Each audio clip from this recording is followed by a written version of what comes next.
Slave bracelets are a piece of jewelry associated with several cultures, as it refers to the hand adornment often worn by belly dancers or associated with harem jewelry. The slave bracelet or hand chain consists of a bracelet that attaches to a ring via bejeweled links or other ornate hand connector along the back of the hand, also known as hand chains. Slave bracelets consist of rings that attach to bracelets via chains, bejeweled links, or other ornate connectors along the back of the hand. They have been a popular accessory worn by members of the Gothic subculture as well as those of the BDSM community, specifically dominant, submissive couples, as a symbol of ownership between master, BDSM, and slave.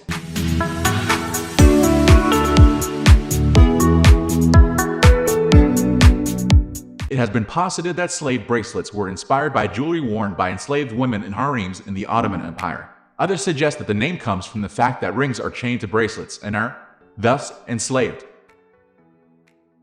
Typically describing a bracelet that also connects to an attached ring, the slave bracelet seems to be a colloquial term for a jewelry style without an agreed-upon name. We reached out to our jewelry friends who also said the piece goes by the halfpanya bracelet, the belly dancer bracelet, harem bracelet, and at the beginning of the terrible slavery, when slave women arrived from Africa, there was a tradition of wearing jewelry.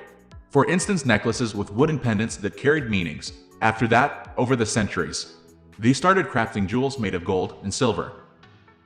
Slave bracelets are bangles in copper, silver, or gold. They have been worn for centuries around the world, usually several at the same time. Besides being beautiful and making a lovely clinging sound when you move, they are also a symbol of wealth and status, which is quite ironic, considering the story behind the origin of the slave bracelets. As you may imagine, because of the name, the use of these bangles is closely linked to the trade of slaves to the Americas. Women in the West African coast used to wear the horseshoe-shaped bracelets in copper. These jewels, called manillas, came usually embellished with balls on each end. The Portuguese slave merchants began producing these bangles to use them as a form of currency. This is when the bracelets became known as slave trade money. Europeans took the slave bracelets they'd created to Africa. They used them to purchase the captive people they would take as slaves to the Americas and Europe. The West Africans, on the other hand, used the slave bangles to buy food or pay for the bride money or burials. With abolition, the British prohibited the slave trade money, which was a reminder of the terrible times of slavery. They introduced the British West African currency to replace the bangles. Also, they melted most of the slave bracelets to turn them into useful things.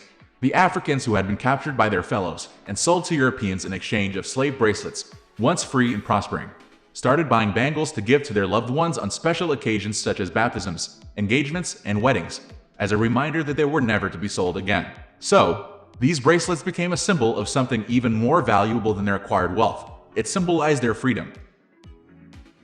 Slave bracelets have been popular in India too, where they also call them hand flower. The Indian slave bracelet has some chains attached to it.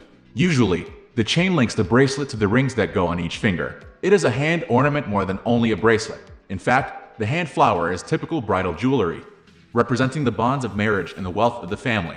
But these slave bracelets are also known in India as belly dancer bracelets or harem bracelets, pointing out the slave condition of women in harems. The slave bracelets came with the Indian migration to the Caribbean and then to South America. It became a custom to give newborn girls and boys gold or silver bangles to wear until they outgrew them. Additionally, adult women also wore several bracelets to show off their husband's wealth. Bangles are still quite fashionable in several countries. I would much rather call these bracelets freedom bangles or love bangles instead. I think they are now a reminder that one should never be traded for money or be taken as property. When you give one of these bracelets to your child or your loved one, it says that it is your love, and not ownership, that will keep you eternally linked to them. We are going to end this video right away. If you have any query or information to share, please leave a comment below. Thanks for watching.